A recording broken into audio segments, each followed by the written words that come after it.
ኃይለማርያም ደሳለኝ ታጭተውበታል የተባለው እጅግ ግዙፍ ኃላፊነት። ስለ ቀድሞ ጠቅላይ ሚኒስትር እየተወሩ ያሉት መረጃዎች ከቀን ወደ ቀን መጠናቸው እየጨመረ መጥቷል። እነዚህ ከሰሞኑ መነጋገር የሆኑ መረጃዎች ምን ያክል እውነት ናቸው? ዝርዝሩን እንመለከተዋለን። ከነዚህ ጉዳዮች ወጣ ብለን ደግሞ በጋምቤላ የቀጠለው ውጥረትና የተባበሩት መንግስታት ድርጅት ያስተላለፈውን ማስጠንቀቂያም እናስቃኛችኋለን። ሰላም ጤና ይስጥልን። የሰዓቱ የመረጃ ቅኝታችን እነሆ። በእነዚህ ጉዳዮች ዙሪያም ዝርዝር መረጃ ሊያስደምጣችሁ በሰዓቱ ተመልሷል። በመግቢያችን ላይ ያነሳናቸውን አበይት ነጥቦች ዝርዝር መረጃዎቻቸውን እንደሚከተለው በዝርዝር እናጋራችኋለን።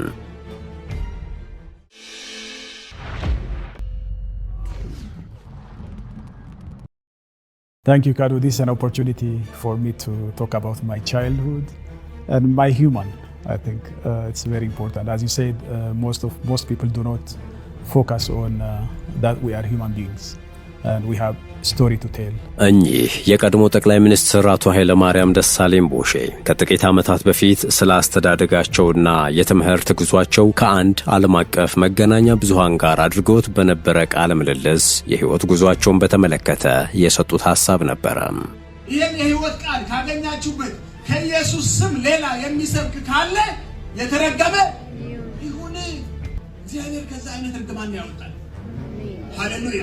ልንቀይረው አንችልም። ይሄ የሐዋርያት ቃል ነው። እኚህ ደግሞ በተመሳሳይ የቀድሞ ጠቅላይ ሚኒስትርና የአርባ ምንጭ ዩኒቨርሲቲ የውሃ ምህንድስና መምህር ከመንግስት ስልጣን ከለቀቁ በኋላ በሃይማኖት መምህርነት ሲያገለግሉ የሚታዩበት ነው። የቀድሞውን መሪ ግፋቢል በምዕራብ አፍሪካ በምርጫ ታዛቢነት፣ ወዲህ ደግሞ በጠቅላይ ሚኒስትር አብይ አማካኝነት ተልእኮ ተሰጥቷቸው በመልእክተኛነት ሲያገለግሉ ከማየት በዘለለ ይህ ነው በሚባል ሚና አልታዩም። ያለፉትን ዓመታት በመሰረቱት ፋውንዴሽናቸውና በአማርኛ እንደዚሁም በእንግሊዝኛ ቋንቋ የሐዋርያት እምነት ሰባኪነታቸውን ብቻ የሚንቀሳቀሱ መሆናቸው ነው የሚነገረው። በነገራችን ላይ ኃይለማርያም ከስልጣን ከወረዱ በኋላ በእነዚህ መሰል ሚና የተሳተፉ ሁለተኛው የኢትዮጵያ መሪ ናቸው። የኢህአዴጉ የመጀመሪያው ጠቅላይ ሚኒስትር ታምራት ላይኔ ዓመታትን ካሳለፉበት ወህኒ ቤት ከወጡ በኋላ በሚኖሩበት አሜሪካ ፓስተር ሆነው እንደሚሰሩ አይዘነጋም። ኃይለማርያም ግን በኢትዮጵያ ፖለቲካ ባልተለመደ መልኩ ስልጣናቸውን በፈቃዳቸው ከለቀቁ በኋላ በተለያዩ ኃላፊነቶችና የግል ስራዎች አሳልፈዋል። ሰውየውም ብዙ ናቸው። በምርጫ ታዛቢነት፣ የፐብሊክ ዲፕሎማሲ አባልነት፣ የፋውንዴሽን መሪ ሆነው አሳልፈዋል። የማይጮህ ህይወትና በተጠና መንገድ በሚካሄድ ህዝባዊ ተሳትፎ የሚታወቁት እኚህ ሰው ከሰሞኑ ግን ስማቸው በዘመቻ መልክ በሚደረግ አይነት እንቅስቃሴ የዓለም አቀፍ ኃላፊነት ቦታ ላይ እንደታጩ በርካታ መረጃዎች እየተሰራጩ ይገኛሉ። ከደቡብ ክልል ፕሬዝዳንትነት እስከ ትልቁ የኢትዮጵያ መንበረ ስልጣን ያገለገሉት ኃይለማርያም ለጥቂት ዓመታትም ቢሆን የውጭ ጉዳይ ሚኒስትር ሆነው መስራታቸው አይዘነጋም። ያ የዲፕሎማሲ አጭር ልምዳቸውን ለ5 ዓመታት ሀገሪቷን የመሩበትን አጨቃጫቂና በውጥረት የተሞሉ ጊዜያትን ከግምት ውስጥ በማስገባት ነው ለግዙፍ ዓለም አቀፍ ኃላፊነት ብዙዎች መታጨታቸውን እያወጁላቸው የሚገኙት። ይህ ከሆነ የዓለም ጤና ድርጅትን ከሚመሩት ሌላኛው የቀድሞ የውጭ ጉዳይ ሚኒስትር ዶክተር ቴዎድሮስ አድሃኖም ቀጥሎ ዓለም አቀፍ ተቋማትን ለመምራት በመወዳደር ሁለተኛው ኢትዮጵያዊ ይሆናሉ፣ ከተሳካላቸውም ጭምር ሁለተኛው አፍሪካዊ ይሆናሉ በሚልም በርካታ መላምት እየተሰራጨ ተመልክተናል። ለመሆኑ ስለ አቶ ኃይለማርያም ምን ተባለ? ለየትኛው ስልጣን ታጩ? መረጃውስ ምን ያክል እውነት ነው? ተከታዩን መረጃ እናጋራችሁ። የቀድሞ የኢፌዴሪ ጠቅላይ ሚኒስትር ኃይለማርያም ደሳለኝ ቀጣዩ የተባበሩት መንግስታት ድርጅት ዋና ጸሐፊ ለመሆን አፍሪካን ወክሎ እጩ መሆናቸውን የዓለም አቀፍ መገናኛ ብዙሃን እየዘገቡ ይገኛሉ። ይህ ብቻ አይደለም። ድምጻችንን ለሀገራችን ሰው እንስጥ በሚልም ንቅናቄዎች እየተስተዋሉ ነው። በስልጣን ዘመናቸው በተቀላጠፈ እንግሊዝኛቸው በተለያዩ መድረኮች በዓለም አቀፍ መገናኛ ብዙሃን እንደዚሁም ታጭተውበታል በተባሉት የመንግስታቱ ድርጅት ጸጥታው ምክር ቤት ጭምር የኮሚቴ ሊቀመንበር ሆነው ያሳለፉት ተሳትፎም ጭምር እየቆራረጡ ማሰራጨትን ቀጥለዋል አንዳንድ አካላት። ብዙዎችም ኃይለማርያም ለዚህ ግዙፍ ዓለም አቀፍ ስልጣን መታጨታቸውን አምኖ ጉዳዩን መነጋገሪያ አድርገው ተመልክተናል። የኃይለማርያምና ሮማን ፋውንዴሽን መስራቹ አቶ ኃይለማርያም እስካሁን በዚህ ጉዳይ ላይ ምላሽም ሆነ ማረጋገጫ አሊያም ማስተባበያ ሲሰጡ አልታዩም። ገለልተኛ መድረኮችና የተባበሩት መንግስታት ታዛቢዎች አሁን ባሉ ውይይቶችና የዲፕሎማቲክ ኮሪደር ጭምጭምታዎች መሰረት ስለ አንቶኒዮ ጉቴሬሽ ተተኪዎች ሲናገሩ የኛውን የቀድሞ መሪ ሲጠቅሱ አልታዩም። በመረጃዎቹ መሰረት አዲስ አበባ ለሁለት ጊዜ ያክል የመጡት የባርባዶስ ጠቅላይ ሚኒስትር ሚያ ሞትሊ የቀድሞዋ የኮስታሪካ ምክትል ፕሬዝዳንት ቤሪጋ ግሪስፓን የናይጄሪያ ብሪቲሽ ዲፕሎማት የሆኑትና አሁን የአንቶኒዮ ጉቴሬዥ ምክትል ሆነው እየሰሩ የሚገኙት አሚና መሐመድ ወይም ሌሎች በዲፕሎማሲ ውስጥ ከፍተኛ ዓለም አቀፍ እውቅና ያላቸው መሪዎች እንደዚሁም ዲፕሎማቶችን ነው በቀዳሚነት እየጠቀሱ የሚገኙት። ነገር ግን ኃይለማርያም ደሳለኝ ስማቸው አስተማማኝ በሆኑ የተመድ እጩ ዋና ጸሐፊነት ዝርዝሮች ውስጥ ካሉት መካከል አልተጠቀሰም። ኃይለማርያም ከሰባተኛው የመንግስታቱ ድርጅት ዋና ጸሐፊ ኮፊ አናን ቀጥሎ ትልቁን ዓለም አቀፍ ገዢ ቡድን ለመምራትን ያስችላቸዋል የተባለው ሰሞንኛ መረጃ እውነተኛነቱ እዚህ ድረስ መሆኑን ነው ለማወቅ የቻልነው። በዚህም መሰረት አቶ ኃይለማርያም ደሳለኝ ቀጣዩ የተባበሩት መንግስታት ድርጅት ዋና ጸሐፊ ለመሆን እጩ መሆናቸውን የሚያሳይ ምንም አይነት ተአማኒነት ያለው ዓለም አቀፍ ዘገባ ወይንም ይፋዊ ማረጋገጫ አለመገኘቱን ሸገር ታይምስ ባደረገችው ቅኝት ማረጋገጥ ችላለች። እናም በማህበራዊ ሚዲያ ላይ እየተሰራጩ ያሉ ጽሑፎች ያልተረጋገጡ አሉባልታዎች እንጂ በታማኝና የዜና አውታሮች ወይም የተባበሩት መንግስታት ኦፊሴላዊ ምንጮች የተረጋገጡም አለመሆናቸውን ለመመልከት ችለናል። የቀድሞ የፖርቱጋል ጠቅላይ ሚኒስትር አንቶኒዮ ጉቴሬዝ ለሁለት ዙር የሰሩበት የመንግስታቱ ድርጅት የስልጣን ዘመናቸውም በጥቂት ወራት ውስጥ ይጠናቀቃል ተብሎ ይጠበቃል። በዚህም መሰረት ቀጣዩ የተባበሩት መንግስታት ዋና ጸሐፊ እንደ አውሮፓውያን አቆጣጠር በ2026 መጨረሻ አካባቢ በጥር 1 2027 ለሚጀምረው እጩ ምልመላ ወቅት ይመረጣል ተብሎ ይጠበቃል።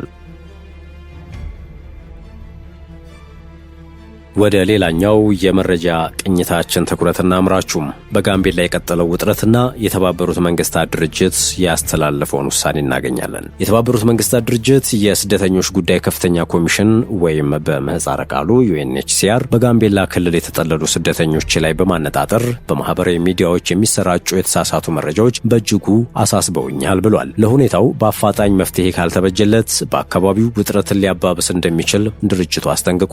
የተመድ የስደተኞች መርጃ ተቋሙ ማስጠንቀቂያውን የሰጠውም ዛሬ ማክሰኞ ታህሳስ 14 2018 ባወጣው መግለጫ ነው። ድርጅቱ በዚሁ መግለጫው ስደተኞች ወደ ኢትዮጵያ የመጡት በሀገራቸው ከሚደርስባቸው ጥቃት ደህንነትንና ጥበቃን ለማግኘት እንደሆነ አስታውሷል። የጥገኝነት ሲቪልና ሰብአዊ ባህሪያት ለድርድር የማይቀርብ መርህ መሆኑን በመግለጫው አጽንኦት የሰጠው ድርጅቱ በትጥቅ እንቅስቃሴ ውስጥ ሲሳተፍ የተገኘ ማንኛውም ግለሰብ በሀገሩ ሕግ መሰረት ተጠያቂ እንደሚሆን አመልክቷል። ከሰሞኑ በማህበራዊ ሚዲያ የተሰራጩ መረጃዎች ከደቡብ ሱዳን ተፈናቅለው በጋምቤላ ክልል ተጠልለው የሚገኙ ስደተኞች በክልሉ ሰሞኑን በተቀሰቀሰው ግጭት ውስጥ ተሳትፎ እንዳላቸው ወንጅለው ነበር። ዩኤንኤችሲአር በዛሬው መግለጫ ስደተኞች ላይ ያነጣጠሩ የተሳሳቱ መረጃዎች መሰራጨታቸውን ቢገልጽም ስለ መረጃዎቹ ምንነት በግልጽ ያለው ነገር የለም። በጋምቤላ ክልል ባሉ የደቡብ ሱዳን ስደተኞች ላይ የቀረበውን ውንጀላ ኢትዮጵያ ኢንሳይደር ጉዳዩ ከሚመለከታቸው ኃላፊዎችም ሆነ ከገለልተኛ አካላት ለማጣራት አልቻልኩኝም ሲል ዘግቧል። እስካለፈው ህዳር ወር አጋማሽ ድረስ በጋምቤላ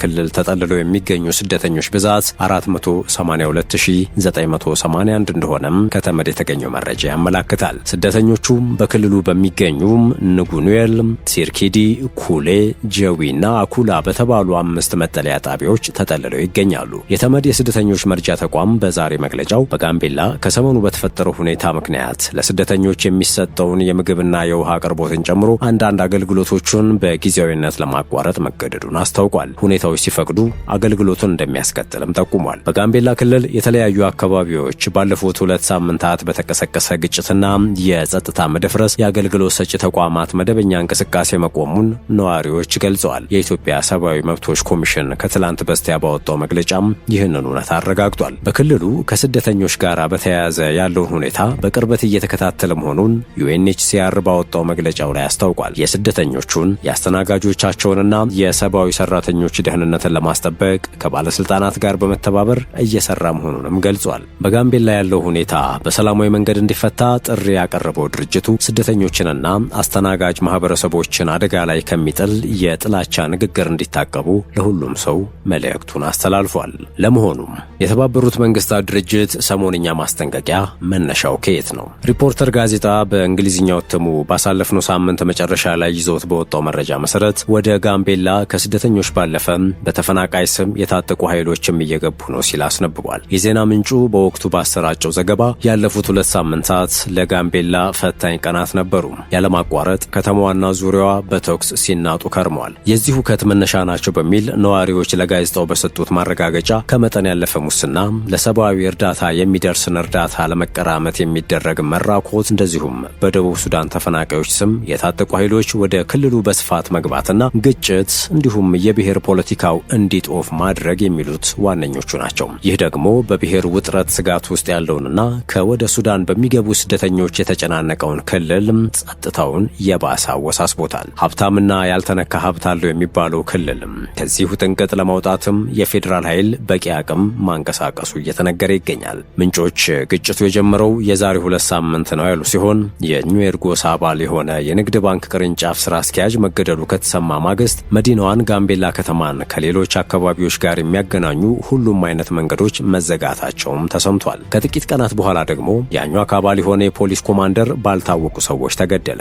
ይህ ክስተት ወደ 100 የሚጠጉ ዜጎችን ሕይወት የቀጠፈ ኬዶና አቦል የተባሉ መንደሮች በእሳት ተቀጣጥለው እንዲወድሙ ምክንያት የሆነና በጋምቤላ እንደዚሁም በሌሎች አካባቢዎች የተኩስ ሩምታን ያስከተለ ነው። የክልሉ ርዕሰ መስተዳደር አለሚቱ ኦሙድ ቀናትን ሲረብሹ የከረሙት ኃይሎች ያልተደራጁ ናቸው በሚል ይገልጿቸዋል። ምክትላቸው ጋትሎ አክሯንም ተኩስ የከፈቱትን የማይታወቁ ኃይሎች ሲሉ የጠሯቸው ሲሆን እነዚህን ኃይሎች በቁጥጥር ስር ለመዋልም የፌዴራል ጦር ወደ አካባቢው ገብቷል ነው ያሉት። አንዳንዶች ግን ሁለቱንም ሟች የባንክ ማናጀርና ፖሊስ አዛዡን ገደሉ በሚል የተጠረጠሩት የክልሉ ፖሊስ አባላት ናቸው ሲሉ ይፋ አድርገዋል። እንደ ሪፖርተር ዘገባ ግን የዚህ ግጭት መንስኤ ከጋምቤላ እስከ አዲስ አበባና ደቡብ ሱዳን ጁባ የሚዘረጋ ነው። ውጥረቱም በነዋሪውና በደቡብ ሱዳን ስደተኞች መካከል የሚነሳ ነው። እስከ ግማሽ ሚሊዮን የሚደርሱ የደቡብ ሱዳን ተፈናቃዮች ወደ ጋምቤላ መግባታቸው እየተነገረ ሲሆን በደቡብ ሱዳን እንደገና የግጭት ስጋት ሲያንዣብብ ተጨማሪ ተፈናቃዮች ወደ ክልሉ እየገቡ እንደሚገኙ ነው የሚነገረው። ያሳለፍነው ጥቅምት ወር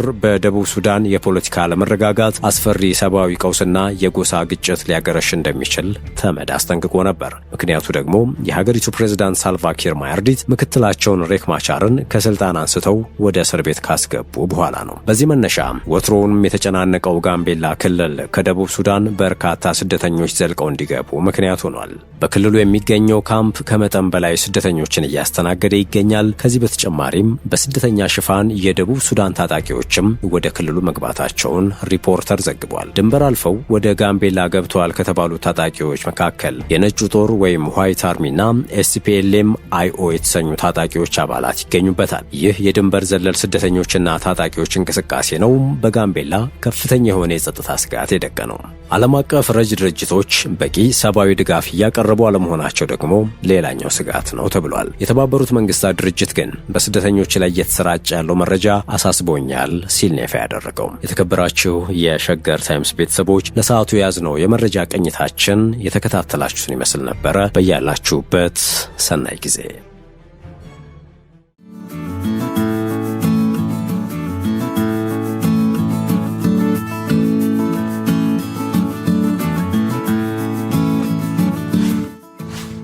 ሸገር ታይምስ ሚዲያን ሰብስክራይብ በማድረግና ደወሉን በመጫን ይከተሉን።